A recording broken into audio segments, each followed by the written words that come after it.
데살로니가 후서 1장 1절로 12절까지의 말씀, 우리 다 같이 한 목소리로 합독하겠습니다. 바울과 실루아노와 디모데는 하나님 우리 아버지와 주 예수 그리스도 안에 있는 데살로니가인의 교회에 편지하노니, 하나님 아버지와 주 예수 그리스도로부터 은혜와 평강이 너희에게 있을지어다. 형제들아, 우리가 너희를 위하여 항상 하나님께 감사할지니 이것이 당연함은 너희의 믿음이 더욱 자라고 너희가 다 각기 서로 사랑함이 풍성함이니, 그러므로 너희가 견디고 있는 모든 박해와 환난 중에서 너희 인내와 믿음으로 말미암아 하나님의 여러 교회에서 우리가 친히 자랑하노라. 이는 하나님의 공의로운 심판의 표요 너희로 하여금 하나님의 나라에 합당한 자로 여김을 받게 하려 함이니, 그 나라를 위하여 너희가 또한 고난을 받느니라.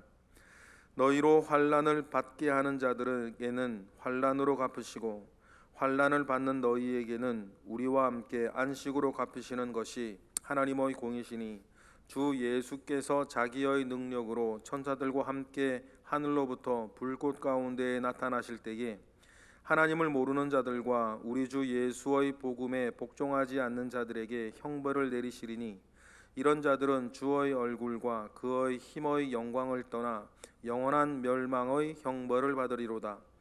그날에 그가 강림하사 그의 성도들에게 영광을 받으시고 모든 믿는 자들에게서 놀랍게 여김을 얻으시리니, 이는 우리의 증거가 너희에게 믿어졌음이라. 이러므로 우리도 항상 너희를 위하여 기도함은, 우리 하나님이 너희를 그 부르심에 합당한 자로 여기시고 모든 선을 기뻐함과 믿음의 역사를 능력으로 이루게 하시고, 우리 하나님과 주 예수 그리스도의 은혜대로 우리 주 예수의 이름이 너희 가운데서 영광을 받으시고 너희도 그 안에서 영광을 받게 하려 함이라. 아멘. 데살로니가 후서, 이제 오늘부터 묵상을 하게 될 것입니다. 많은 경우에 우리를 둘러싸고 있는 상황이 급변하는 일은 적지요. 우리를 둘러싸고 있는 어려움이나 우리가 참아내야 할 상황들이 있을 때, 그것이 어느 날 갑자기 확 바뀌어서 문제가 해결되고 일사천리로 뭐가 진행되고 하는 일들, 사실 그리 많지 않습니다. 그래도 우리도 우리의 개인의 삶을 보면 우리가 오랫동안 품고 기도하고 오랫동안 참고 견뎌야 할 그런 일들이 우리에게 누구에게나 있기 마련입니다. 그렇다면 여러분, 그런 일들을 통해서 하나님께서 우리에게 이루어 가시고 하나님께서 그 일을 통해서 하시는 다른 일이 또한 있다는 것을 우리는 꼭 기억해야 할 것입니다. 그리고 그 일들 속에서 하나님은 나의 나됨을 만들어 가십니다. 하나님께서 우리를 향하여서도 나의 나됨을 만들어 가실 때에는 때를 따라 돕는 은혜를 주셔서 돕기도 하시고 기도 응답도 주시고 문제도 해결해 주시고, 그리고 우리를 격려하시고 축복하여 주시는 것도 물론 있지만, 어떤 가시와 같이 늘 우리에게 품고 기도하고 애처롭게 생각하고 안타깝게 하고 늘 견뎌내야 할 여러 가지 것들도 함께 주셔서 우리가 더욱더 하나님 아버지 앞에 사모하는 마음으로 나아가게 하는 그런 것도 또 다른 면에서의 은혜라는 사실들을 우리는 기억을 합니다. 데살로니가 교회를 둘러싸고 있는 잘 변하지 않는 상황은 혹독한 데살로니가 사람들로부터 오는 핍박과 환난과 고통일 것입니다. 이러한 문제는 데살로니가 교인들이 해결할 수 있는 문제는 아니었습니다. 서로 간에 포기하든지 아니면 데살로니가 사람들이 완전히 복음화되든지 그렇게 돼야지 여러분 해결되는 문제일 텐데, 그것 두 개 자체가 쉽지 않습니다. 그러니 데살로니가 교회의 사람들이 견뎌내야 할 그 박해나 고통의 상황은 늘 데살로니가 교인들 사이에 있는 문제였죠. 그러하니 사도 바울은 어디를 가서 전도를 한다 하더라도 늘 애처롭게 그들을 염려하고 또 응원하는 하고 있었습니다. 그러면서 이제 또 두 번째 편지를 그들에게 역시 써 보냅니다. 바울과 실로아노, 디모데 이름이 등장하죠. 데살로니가 교회가 설 때에 매우 중요한 역할을 했던 이른바 3대 개척자일 수 있습니다. 1절 우리 다시 읽어보겠습니다. 바울과 실로아노와 디모데는 하나님 우리 아버지와 주 예수 그리스도 안에 있는 데살로니가 너희 교회에 편지를 하는데, 역시 그들에게 정말 꼭 있기를 원하는 두 가지 은혜, 두 가지 축복을 이야기를 하죠. 2절입니다. 하나님 아버지와 주 예수 그리스도로부터 은혜와 평강이 너희에게 있을지어다. 데살로니가 교인의 삶에 은혜가 충만하기를, 그리고 평강이 충만하기를 원하는 거죠. 은혜와 평강은 데살로니가의 교인들 가운데에 정말 필요한 것입니다. 상황이 어렵고 힘들수록 더 필요한 것이 은혜와 평강이었고, 아마 바울은 데살로니가 교회의 교인들을 위해 기도할 때마다 가장 많은 기도를 그들에게 은혜가 주어지기를, 그들에게 평강이 있기를 위해서 기도할 것입니다. 그리고 감사한 건 뭡니까? 그런 어려운 상황 속에서도 데살로니가 교인들은 잘하고 있다는 겁니다. 대체적으로 잘하고 있어요. 그래서 참 두 가지 좋은 소식을 바울이 또 들은 거죠.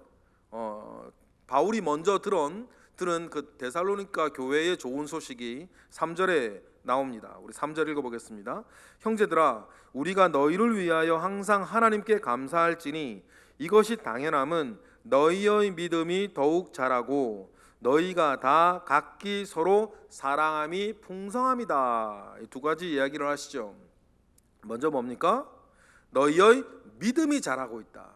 그런 어려운 상황 속에서도 여러분 믿음이 자라고 있다는 것이에요. 여러분 참 중요한 말씀입니다. 고인물은 썩기 마련인 거 아니겠습니까? 계속해서 여러분 우리 주님 우리 부르실 때까지 우리의 믿음이 이렇게 이와 같이 자라나야 할 줄로 믿습니다. 믿음이 자라나기 위해서는 많은 것들이 필요해요. 여러 가지 것들이 필요합니다. 가장 중요한 건 하나님 아버지를 향한 우리 열정이 꺼지면 안 되는 것이죠. 또 믿음이 자라기 위해서는 여러분 어느 정도의 고난도 필요하고 끊임없는 기도와 예배 생활과 하나님의 말씀을 배우는 일들, 믿음이 자라기 위해서 우리가 해야 되는 여러 가지 일들을 계속하는 게 중요합니다. 그런데 꼭 기억할 것은 그것 자체가 믿음을 자라게 하는 것은 아니에요. 성경 공부한다고 믿음이 자라는 건 아닙니다. 성경 공부를 통해서 하나님이 자라게 하시는 거죠. 예배한다고 믿음이 자라는 건 아니에요. 예배를 통해서 하나님의 은혜를 주시는 것입니다.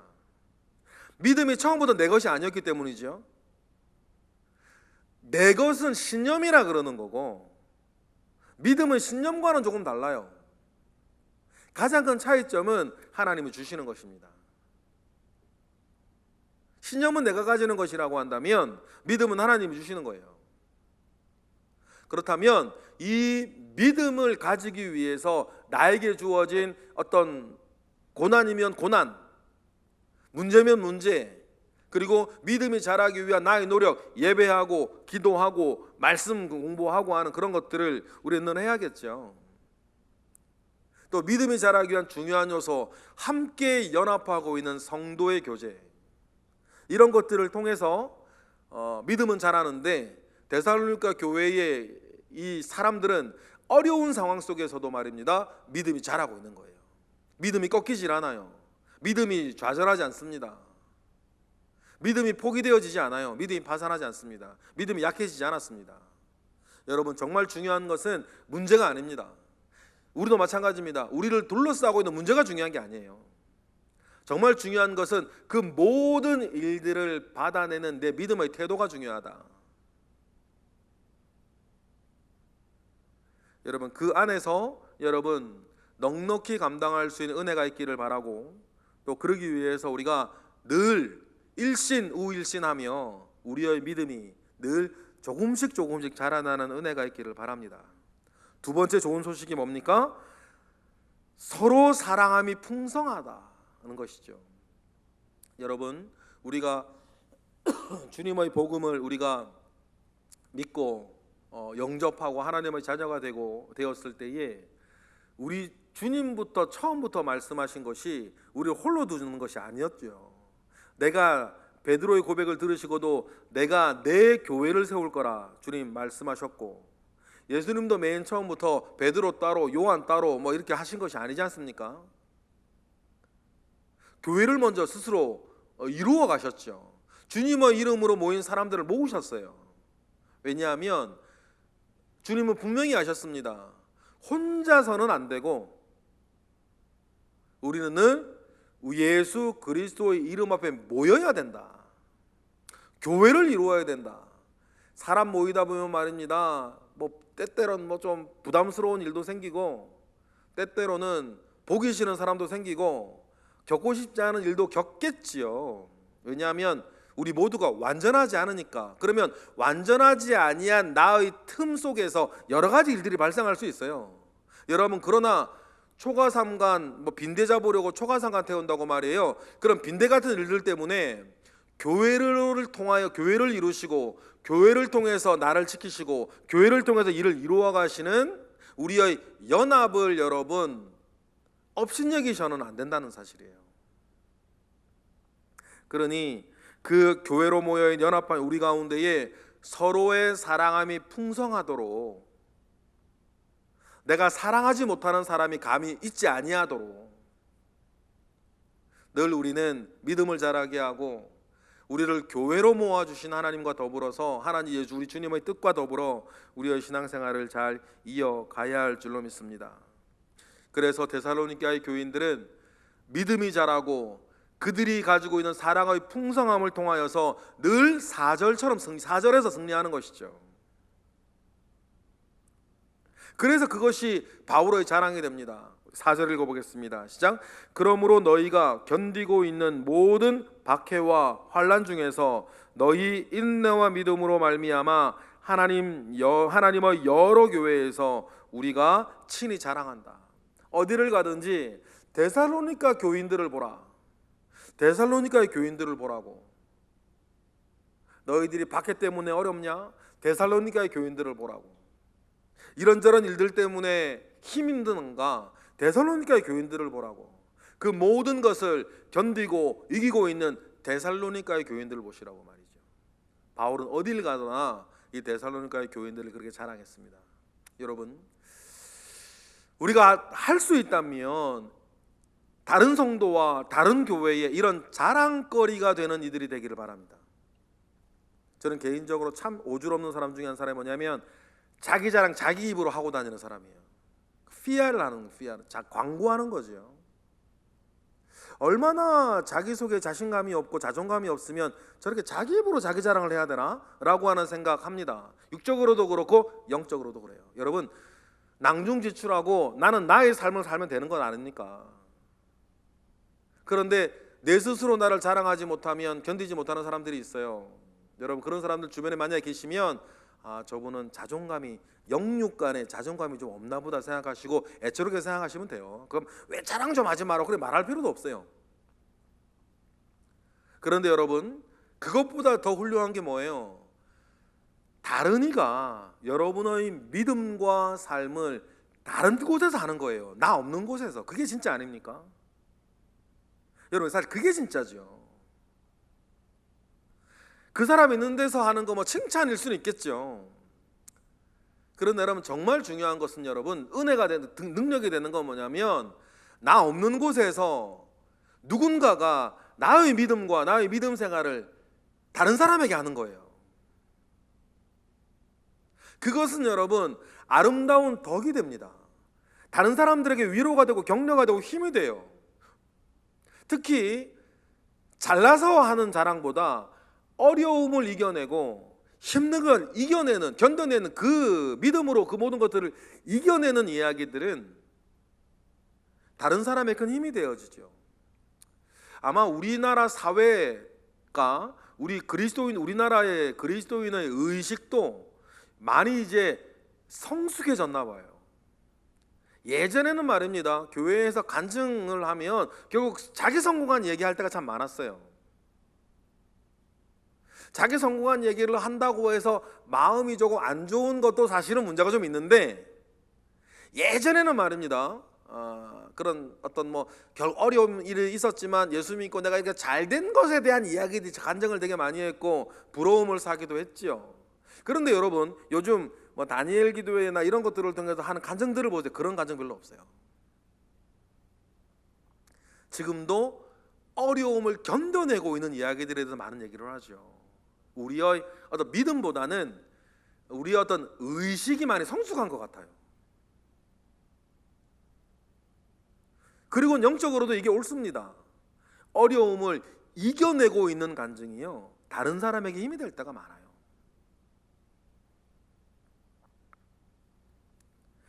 데살로니가의 교인들이 바울에게는 그런 사람들이었죠. 귀한 사람들이에요. 어느 교회를 가든지 그 어려움을 그 믿음과 사랑으로 이겨내고 있는 데살로니가의 교인들, 늘 자랑하고 다녔다고 얘기를 했습니다. 그리고 바울은 그들에게 크게 칭찬해요. 이런 자랑이 영적으로는 오절과 같은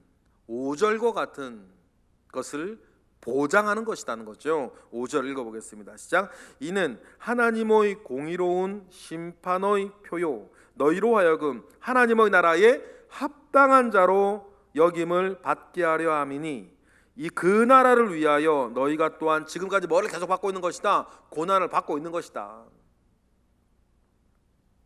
결국 여러분, 우리는 이 세상의 나그네와 같은 자인 것을 우리가 믿고, 우리는 이 세상에 속한 자가 아니고 우리 주님께 속한 자입니다. 바울이 다른 곳에서 말한 바 천국의 시민권 우리가 가지고 있는 것 아닙니까? 여러분, 분명히 확신하셨으면 좋겠어요. 우리의 진짜 주민등록은 옥수 동사무소에 있는 게 아니고, 우리의 진짜 주민등록은 하나님의 나라에 있다는 거예요.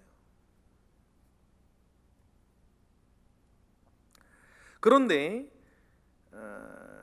하나님의 그 나라를 위하여서 지금 데살로니가 교회 교인들은 고난을 받고 있고, 이것을 통해서 하나님은, 그리고 그러한 데살로니가 교인들의 삶이 다른 모든 교회의 자랑이 되고 있는 것은, 우리 모두로 하여금 데살로니가의 교인들이 하나님의 나라에 합당한 자로 여김을 받게 하고 싶은 그 바울의 그 마음이 있다. 그래서 이렇게 환난 속에서 견디는 그 모든 것들을 자랑하고 있습니다. 그리고는 여러분, 바울이 가지고 있는 신앙 가운데에 매우 특징적인 것, 아마 전도자로 살았기 때문에 그런 것 같은데, 바울이 신앙 가운데서 가장 특징적인 것이 뭐냐면, 불신자, 믿지 않는 사람에 대한 하나님의 분명한 심판을 강조하는 거예요. 데살로니가의 교인들이 있습니다. 그리고 믿지 않는 사람들이 데살로니가의 교인들을 뭐하고 있어요? 핍박하고 있죠. 아마 이 일은 전도자로 사는 바울에게는 늘 있는 일일 거예요. 그죠? 경중은 달라도 늘 있는 일이죠. 그래서 그런지 바울의 모든 서신 가운데 뚜렷한 특징 중에 하나가 뭐냐면, 비그리스도인들에 대한 하나님의 심판을 선포하는 거예요. 물론 베드로도 그 얘기를 하고 다른 사람들 모두 그 얘기를 하는데, 바울은 이 내용은 매우 강력하게 나와요. 이유는 한 가지입니다. 바울은 전도자로 살았기 때문이에요. 내가 전하는 이 복음을 믿지 않는 사람에 대한 하나님의 심판, 그리고 이 복음을 믿는 자들을 박해하는 사람들에 대한 하나님의 심판, 바울은 이것을 굉장히 강조해요. 오늘도 마찬가지죠. 6절, 7절, 8절, 9절까지 비그리스도인, 믿지 않는 사람에 대한, 또 박해하는 사람에 대한 하나님의 하시는 심판을 넉 절에 걸쳐서 또 이야기를 합니다. 우리 넉 절 한꺼번에 읽어보겠습니다. 6절부터 시작. 너희로 환난을 받게 하는 자들에게는 환난으로 갚으시고, 환난을 받는 너희에게는 우리와 함께 안식으로 갚으시는 것이 하나님의 공이시니, 주 예수께서 자기의 능력의 천사들과 함께 하늘로부터 불꽃 가운데 나타나실 때에 하나님을 모르는 자들과 우리 주 예수의 복음에 복종하지 않는 자들에게 형벌을 내리시리니 이런 자들은 주의 얼굴과 그의 힘의 영광을 떠나 영원한 멸망의 형벌을 받는다. 전도자로서는 당연히 이런 말들이 강조가 될 수밖에 없고 이건 사실 아닙니까? 여러분, 우리도 꼭 기억하셨으면 좋겠어요. 여러분이 아무리 좋아하고 아무리 사랑하고 아무리 귀히 여기는 자라 하더라도 예수 안 믿으면 이런 거예요. 거기엔 예외가 없는 것 아닙니까? 그래서 오직 예수라 그러는 것 아닙니까? 오직 예수라 그러거든요. 그래서 좀 너무 좀 센 말이 센 표현이긴 하지만 분명한 사실이죠. 하나님의 자녀 아니면 마귀 자식 아닙니까? 그 중간은 없는 거죠. 여러분, 그 중간은 없어요. 하나님의 자녀가 아니면 마귀 자식인 거 아닙니까? 내가 아무리 사랑하는 내 아들이라 하더라도, 아무리 사랑하는 내 손주라 하더라도, 아무리 사랑하는 내 남편이나 내 아내라 하더라도, 아무리 좋아하는 내가 뭐 존경하는 내 부모님이라 하더라도 여러분, 중간은 없어요. 하나님의 자녀가 아니면 마귀 자식인 거고, 구원받아 천국 가는 사람이 아니면 멸망받아 지옥 가는 사람 아닙니까? 아무리 착해도, 아무리 잘생겨도, 아무리 나와 친해도 여러분, 이 사실은 변함이 없는 것입니다. 그러니 우리가 아직 기회가 있을 때 어떻게 하는 거예요? 전도하기를 애쓰는 거예요. 기도하는 거죠. 전도하는 것입니다. 그러면 믿지 않는 자들에 대한 하나님의 이러한 심판, 좀 더 구체적으로는 믿는 이들을 핍박하는 이 사람들에 대한 이 하나님의 이 심판이 단순한 복수 때문에 그러는 것은 아니다. 하나님께서 이러한 일을 하시는 것은 복수해 주기 위해서가 아니고 뭘 위해서다? 하나님의 영광을 위해서다. 10절은 그 얘기를 하고 있습니다. 10절 읽어보겠습니다. 시작.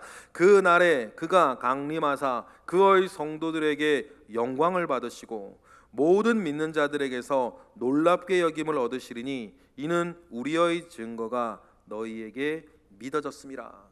이 일을 통해서 주님은 영광 받으시기 위해서 이 일을 하시는데, 주님이 받으시는 영광이 왜 중요하냐면 주님이 받으시는 그 영광은 모든 믿는 자들이 받게 될 영광이기 때문이에요.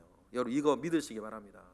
그래서 여러분, 우리가 성경 읽을 때 예수 그리스도에 대한 그 얘기를 할 때 모든 이름 위에 결국 뛰어난 이름을 주사 모든 이들 만물이 그에게 무릎 꿇게 하시고 그는 하나님의 보좌 우편에 앉으셨느니라 라고 할 때에 예수께서 받으시는 그 영광이 중요하고 우리에게도 소중한 이유는, 첫째는 우리가 주님을 사랑하기 때문이지만 두 번째는 뭡니까?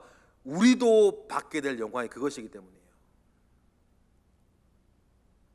이 세상에 그 어떤 것보다 비교할 수 없는 놀라운 영광이 여러분 우리에게 기다리고 있음을 믿습니다. 11절 12절이 그 얘기를 하는 것입니다. 읽어보겠습니다. 시작. 이러므로 우리도 항상 너희를 위하여 기도함은 우리 하나님이 너희를 그 부르심에 합당한 자로 여기시고 모든 선을 기뻐함과 믿음의 역사를 능력으로 이루게 하시고 우리 하나님과 주 예수 그리스도의 은혜대로 우리 주 예수의 이름이 너희 가운데서 영광을 받으시고 뭡니까 뒤에? 너희도 그 안에서 영광을 받게 하려 함이다. 여러분, 이것이 우리 주 예수 그리스도의 복음이 우리에게 이루어 놓으신 일이고 우리가 장차 받게 될 큰 축복인 것을 믿으시기 바랍니다. 그러니 여러분, 그래서 우리가 예수 믿는 것이고, 그래서 우리가 교회 다니는 것이고, 그래서 우리가 전도하는 것이다. 여러분, 그러한 이런 놀라운 축복 가운데에 오늘도 사시고, 이러한 놀라운 축복은 미래에 머지 아니하는 미래에 우리의 더 큰 영광이 될 거라는 걸 기억하시고 오늘도 소처럼 뚜벅뚜벅 이런 일이 있으나 없으나, 어떤 일이 좋은 일이 있으나 좋은 일이 없으나 제가 늘 강조하는 거 있죠. 소처럼 투벅투벅 주님 주신 삶 살면 이런 큰 영광이 우리에게 있을 줄 믿습니다. 기도하겠습니다. 할렐루야. 하나님, 감사와 영광을 올려드립니다. 우리 주님으로부터 말미암아 오는 큰 은혜가 우리 가운데 있습니다. 오늘도 새로운 날을 열어주셨습니다. 복음을 알고 믿음을 가지고 영광을 향해 걸어가는 우리들이니 오늘도 그 영광 바라보며 말씀대로 살고 은혜대로 살며 사랑으로 살며 소망 가운데 사는 우리 모든 영광스러운 새벽의 기도자들 되게 하옵소서. 이 시간 드려지는 1000번째 예물들 가운데 함께 하시고 우리의 삶 가운데 오늘도 축복하옵소서. 예수 그리스도 이름으로 기도드렸나이다. 아멘.